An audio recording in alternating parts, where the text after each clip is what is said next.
It was supposed to be a quiet night, just me and my little brother while my parents went to that Halloween party for my dad's work. Usually, they avoid going out at night when it's just the two of us at home. But this time they decided to trust that, at 16, I was mature enough to look after my 8-year-old brother. I thought it would be easy, especially on a night like this, with people out on the streets, kids in costumes, and decorated houses everywhere. I locked all the doors, left the porch light on, and planned to watch a scary movie while Lucas slept. But then, around midnight, way past the usual trick-or-treating time, I heard someone knocking hard on the door. It wasn't the kind of knock kids make for fun. At first, I ignored it, hoping they would just give up and leave, but the knocking continued, more insistent this time. I peeked through the window and saw 3 guys, all dressed as clowns. They just stood there, staring at the door without saying anything. Just looking at them gave me an uncomfortable feeling, like there was something really off about them. I knew opening the door was out of the question, so I waited silently, praying they'd give up and leave. But one of them crouched down and looked directly through the window, as if he knew exactly where I was. He motioned for me to come closer, and just seeing that sent chills down my spine. I tried to stay calm and stayed still, hoping they'd get tired and go. But instead, one of the men got closer to the window, and with a voice muffled by his mask, said, "We know your parents aren't home." Just hearing that made my heart race. How could they know?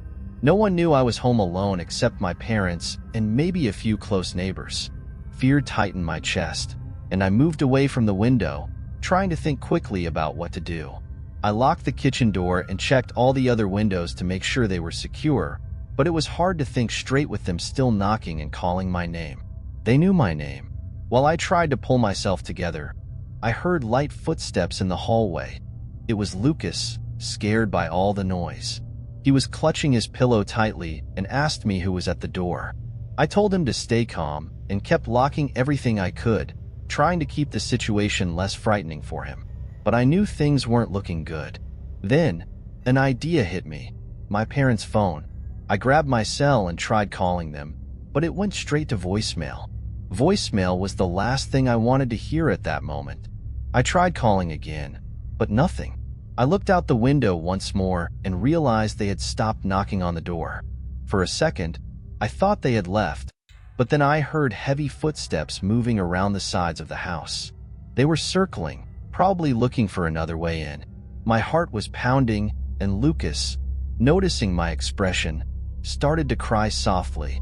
I told him to go to my room, and we locked ourselves in there, trying to think of what to do. My room had a small window, but at least it was on the 2nd floor, so it'd be harder for them to try anything there. But the relief didn't last long. One of the men started forcing the back door. With every shove, the sound of the hinges seemed louder, and each second felt like things were getting worse. It was like they knew they had all the time in the world and that, somehow, we were trapped there with no one to help. My only thought was to keep Lucas safe, but I had no idea how we were going to get out of this.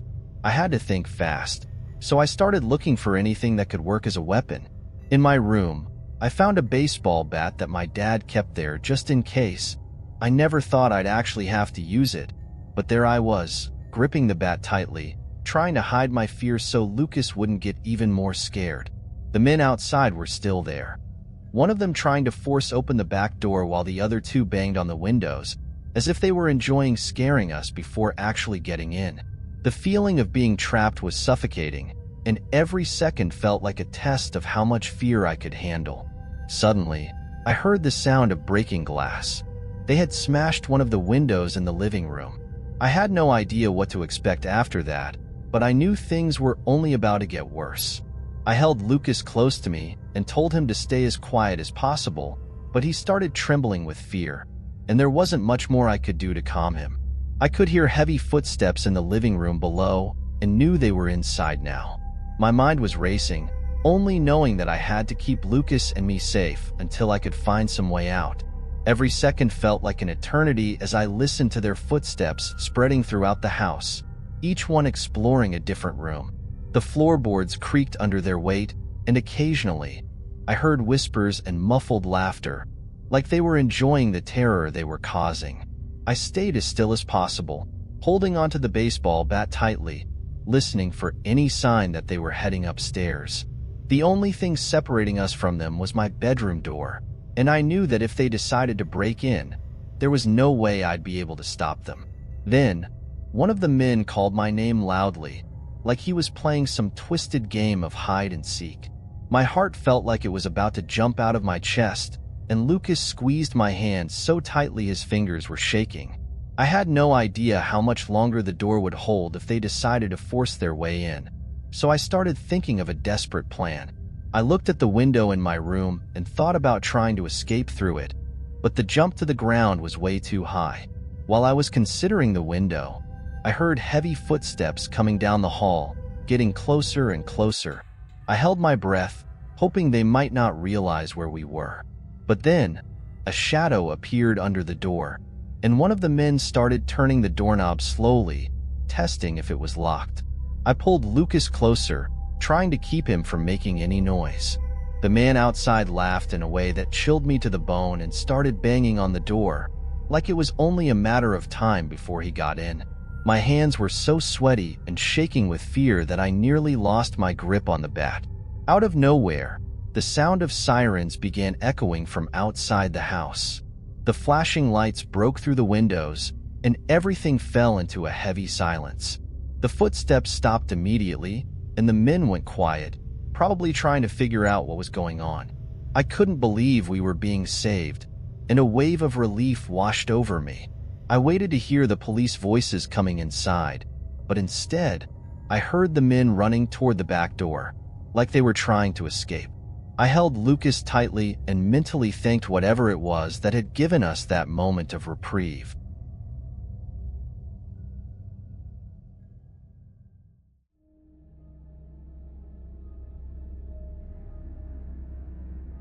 Let me tell you about the worst decision I ever made on Halloween. My friends and I had planned to go to a Halloween escape room, one of those really elaborate ones, you know? But of course, at the last minute, everyone backed out. I was already excited about it, so I decided to go alone anyway. I thought it would be a cool story to tell afterward.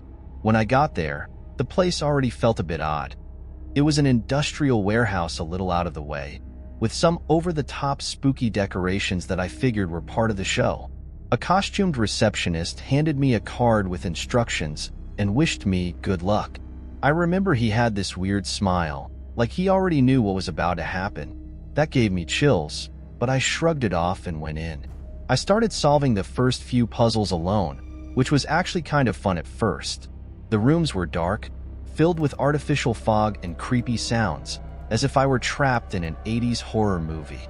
I felt a bit exposed being there by myself, but each clue I solved turned the fear into a bit of pride. You know?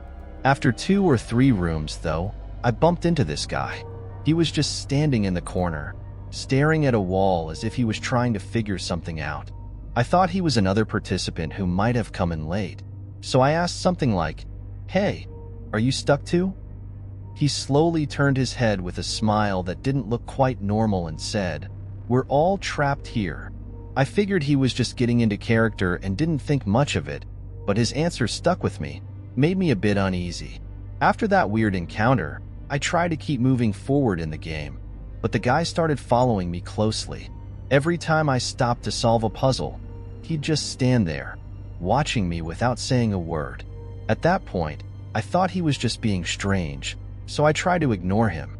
But there was this moment when he leaned in really close, almost touching my shoulder, and whispered something that made my blood run cold. "Do you really think you're going to leave here?"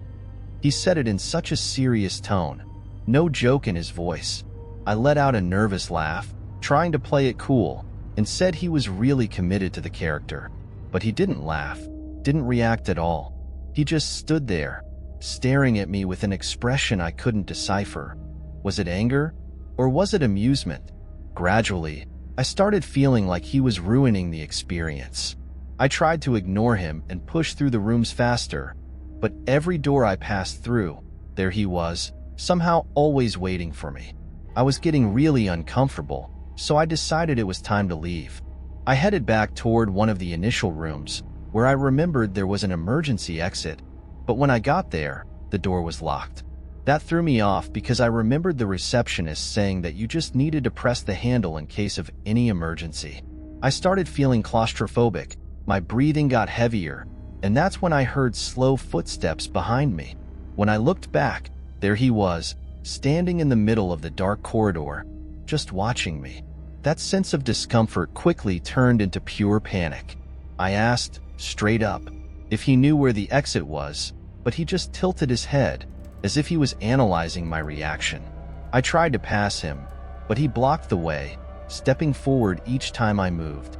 Then he started muttering things about there being no escape and how everyone here was destined to stay trapped forever. Each word came out in this slow, whispered tone, like he was trying to scare me on purpose. It didn't feel like a game anymore. It was like he genuinely believed what he was saying, and that sent a chill down my spine. So, I made a quick decision. Without thinking, I sprinted into another room, any room that was far from him. But when I entered, I found an empty space, just a wooden chair in the middle and a faint, flickering light in the corner. The silence was suffocating, and I could hear my heart pounding. I shut the door and tried to breathe deeply, thinking maybe he wouldn't follow me. But a minute later, I heard the door handle turning. I hid behind the chair like a kid playing hide and seek, peeking out to see if he'd come in. He opened the door slowly, stepped inside, and closed it behind him. Now, it was just me, him, and that silence that felt like a trap. I was crouched behind the chair, trying not to make a sound.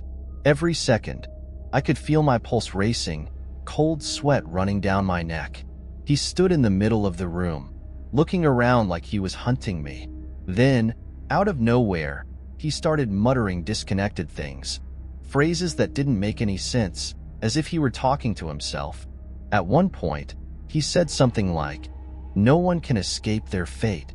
I knew I had to get out of there, but any movement would give away my hiding spot. That's when he started slowly walking around the room, running his hands along the walls and dragging his feet, like he was trying to listen for me. The tension was unbearable, and I didn't know how much longer I could stay hidden. In a moment of impulse, I waited until he turned his back to me and stood up slowly. I managed to get out from behind the chair and started backing toward the door, keeping my eyes fixed on him. When I finally reached the handle, he stopped abruptly, like he sensed my presence, and turned his head toward me. Without a second thought, I threw the door open and ran down the hallway. The problem was, the more I ran, the longer the corridors seemed to stretch, like I was stuck in a loop. I passed several doors, trying each one, but none would open. His quiet laughter echoed through the hallways, like he was watching me from somewhere. I was already out of breath, struggling to understand how I'd gotten myself into this situation. It felt like I was trapped in a nightmare that wouldn't end. Suddenly, I turned a corner and saw a door with an emergency light flickering above it. This was my chance to escape. I sprinted toward the door and grabbed the handle, pulling with all my strength. But of course, it was locked too. I pounded on the door, yelling, hoping someone outside might hear me, but nothing. The only response was the echo of my own voice in the hallway. That's when I heard slow footsteps behind me again, and his voice, like he was savoring my desperation, whispering, "It's pointless. They never let anyone leave." I turned around to see him at the end of the hallway, just staring at me without any expression. That eerie calmness he had was the most terrifying part. In a final act of desperation, I tried talking to him, begging him to stop, asking what he wanted. He didn't answer, just started walking toward me, each step stretching out like an eternity. I went back to banging on the door, my hands shaking and my heart in my throat. Just when I was about to give up, the door finally opened by itself, as if someone on the other side had unlocked it at that exact moment. Without looking back, I bolted outside, straight to the parking lot, where the receptionist from earlier was waiting, with that weird smile again, like he knew exactly what had happened inside. I ran out of the building without looking back and went straight to my car, barely believing I'd actually made it out. My hands were shaking so much that it took me a few, tries to get the key into the ignition. When I finally started the car, I looked back one last time at the escape room entrance, and there he was, that strange guy, standing by the door, watching me. He didn't try to follow me, didn't make any gestures, just stood there, half hidden in the shadows with that same eerie smile. All I could do was floor the gas and get out of there as fast as possible.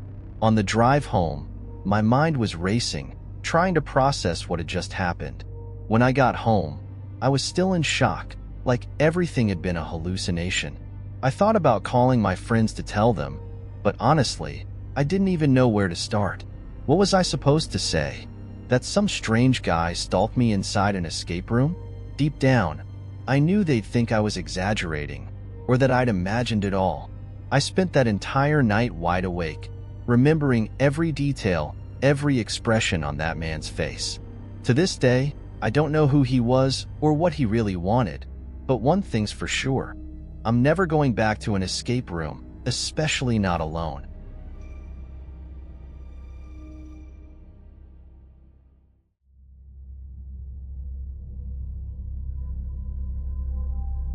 I've always loved Halloween, even though once I got to college, the celebrations became more about parties than anything else.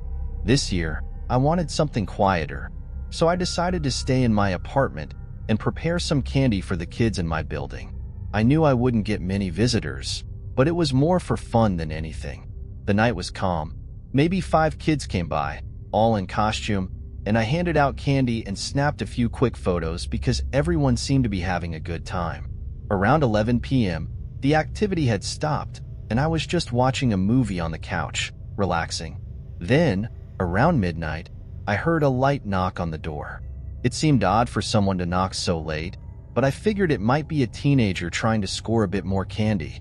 I got up and went to the door, feeling a bit hesitant, but I thought, it's Halloween, right? Probably just the last one of the night. I opened the door just a little to take a peek, and immediately felt uncomfortable. Standing there was a man I'd never seen before. Not in the building, not anywhere. He looked normal enough, but he had this intense stare, with an expression I couldn't quite figure out. Before I could say anything, he placed his hand on the door, trying to push it open, and said something like, "I just need to talk. It won't take long." That froze me. I felt the weight of the door against my hand, and in that instant, I realized there was no one else around. No neighbors returning from parties, no sounds in the hallway. I tried to close the door, but he was holding it firmly, pushing hard to get inside. My heart was racing, and I didn't know what to do.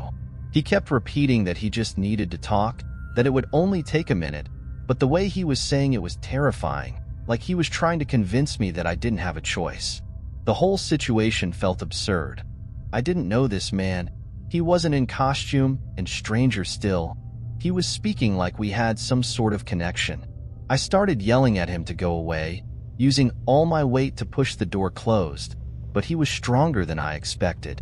In a panic, I shoved the door with all my strength and managed to close it, locking it immediately. My heart was pounding so hard it felt like it would burst from my chest, and my hands were shaking. On the other side, he began pounding on the door, this time with more force. I could hear him saying something, but his voice was muffled.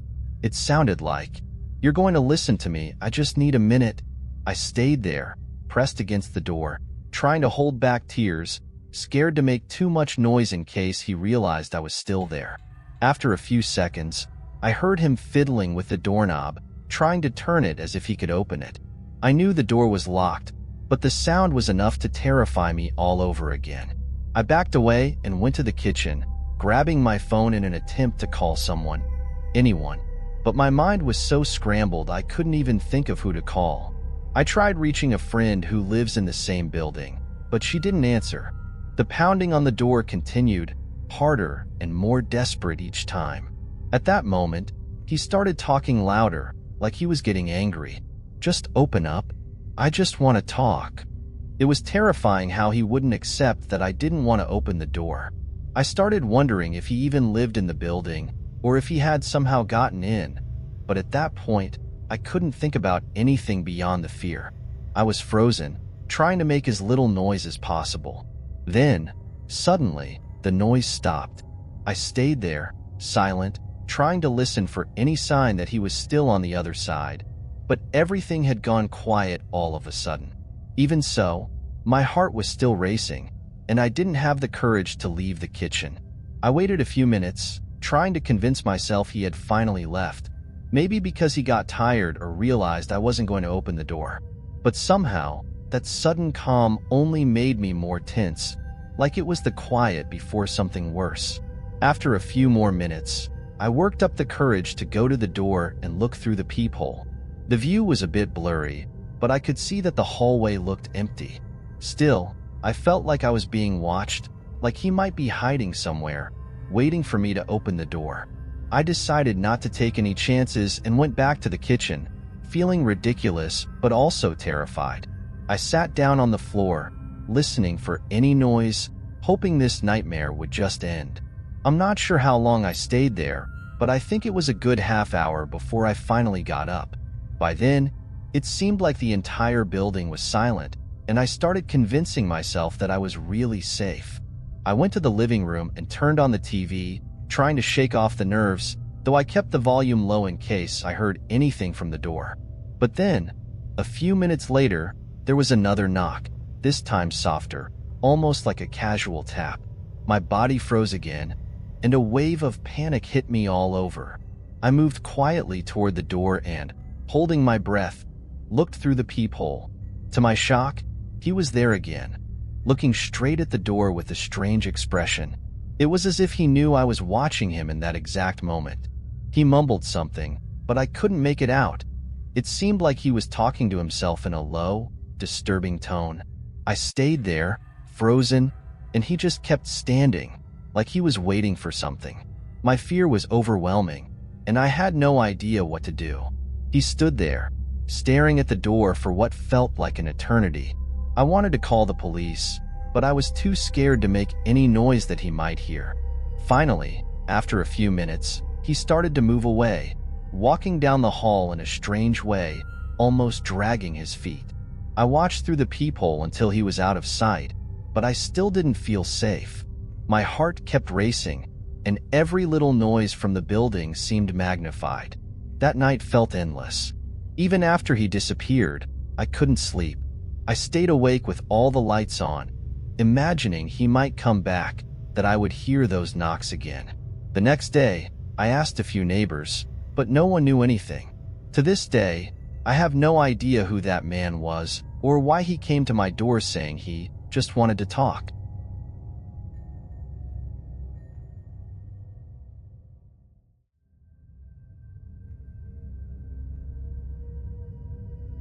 I was 10 years old, and I was tired of being the target of jokes and mean pranks from the kids in the neighborhood. Not a day went by without hearing laughter at my expense, and since no one seemed willing to stand up for me, I figured it was time to prove I could be brave. That's when I decided to spend Halloween night in the old abandoned building everyone swore was haunted. I won't lie, I was scared, but the thought of making it through the night and coming out in one piece the next morning was just too tempting to resist. I believed that after that, no one would dare mess with me again. As soon as night fell, I packed a flashlight and some candy I'd stolen from my own Halloween stash and headed to the building. It was an old, forgotten structure at the end of the street, with broken windows and creaking doors, the kind of place any normal kid would avoid. When I stepped inside, the silence wrapped around me in a way I'd never felt before. Everything seemed frozen, like even time itself had given up on that place. But I kept going, determined to push through the fear. With each step, I heard the echo of my own footsteps and felt a strange sense that I was being watched, though I convinced myself it was just nerves and anticipation. At first, it was actually kind of okay. I wandered through the hallways, trying to act like I was exploring a haunted mansion from the movies. I shone my flashlight into the shadows, hoping to see nothing more than a rat or a piece of broken furniture scattered on the floor. But after a while, I started hearing whispers that seemed to come from all directions. At first, I thought it was just my mind playing tricks on me. And, of course, I figured maybe the kids from the neighborhood had followed me, and were hiding somewhere, trying to scare me. But no matter how much I called out and asked them to stop, nobody answered. There were only these strange, muffled murmurs echoing through the walls. I grew more suspicious with every minute, and the courage I'd had when I first came in was quickly disappearing. In one of the rooms, I saw a shadow move out of the corner of my eye. My heart nearly jumped out of my chest, but I took a deep breath and convinced myself it was just my imagination. But then, as I was about to leave the room, I saw something on the floor. Footprints, and they weren't mine. A cold chill ran down my spine, and my first instinct was to run out of there, but I stood frozen, trying to make sense of what it meant. This building was supposed to be abandoned, right? So, who else could be in there with me? With each passing second, the feeling that I wasn't alone kept getting stronger. I decided to walk as quietly as I could, keeping my flashlight aimed low to avoid drawing attention. I moved through some narrow corridors and then heard the sound of something falling. It sounded like a bottle, clinking and rolling across the concrete floor. My heart was racing. I knew I hadn't knocked anything over, and just thinking about someone else being there, with intentions I couldn't figure out, kept me paralyzed. But I forced myself to move on, hoping it was just an animal that had bumped into something. I reached a staircase leading to the second floor, and I heard footsteps coming from above, slow and deliberate. By now, I had completely ruled out the idea that it was the kids from the neighborhood. This was something else. A strange, sour smell filled the air, heavy and unpleasant, like something that had been left to rot. It was a smell I'd never encountered before, but it felt like it belonged to something old, maybe dirty clothes, from someone who hadn't seen a shower in a long time. At that moment, I realized this was far worse than any ghost. I couldn't move my legs, but I knew I needed to get out of there as fast as possible. Every instinct in me screamed to run, but at the same time, I felt like I was glued to the floor, afraid to make any sound. Then, I heard a slow, heavy breathing coming from somewhere close by. I tried to turn on my flashlight to light the way back, but it flickered and dimmed, as if it were affected by the tension in the air. That's when I saw a figure standing at the top of the stairs. It wasn't a shadow or a trick of the light. It was a real person, looking down at me, their eyes fixed right on mine. Fear took over me, but somehow, I managed to take a few steps back. My heart was pounding so hard that it felt like it echoed through the entire building. The figure started to descend the stairs, one step at a time, unhurried, as if they had all the time in the world. I wanted to scream, but the sound was stuck in my throat. My only option was to run. So without looking back, I dashed through the corridors, stumbling over debris and nearly falling several times. I managed to get close to the exit, but just as I was about to reach the door, I felt an icy touch on my shoulder. I turned around so quickly that I lost my balance and fell to the floor. The figure was closer than I had thought, their face barely lit by the faint light coming through the door. I'll never forget the empty look in their eyes and the crooked smile on their lips, more like a threat than anything else. They whispered something I couldn't understand, as if they were talking to themselves, not caring that I was even there. It was enough to give me the push I needed to get up and run with all my strength. I bolted out the door without looking back, my footsteps barely registering over the rush of adrenaline flooding my body. I didn't stop until I was a good distance from the building, and only then did I allow myself to look back. The window on the second floor was dark, but I swear I saw a figure standing there, watching me. I felt like he was still there, just waiting for the next person brave enough to enter. I got home out of breath, and no one noticed what had happened. It was Halloween, so to them, I was just scared by some kid's prank. I wanted to tell them everything, but I knew no one would believe me. I locked myself in my room, repeating to myself that it was over, that I was safe. But the truth is, every time I close my eyes, I still see that face and feel that cold touch on my shoulder. For days, I felt like I was being watched and avoided going near that building, afraid he was still waiting for me. The scariest part was finding out afterward that there really was someone living in that abandoned building. Adults in the neighborhood talked about a strange guy who wandered the streets and disappeared for days, as if he were hiding somewhere. To this day, I don't know if he followed me after I ran or if he stayed there, waiting for the next person. All I know is that after that, I never wanted to prove anything to anyone again.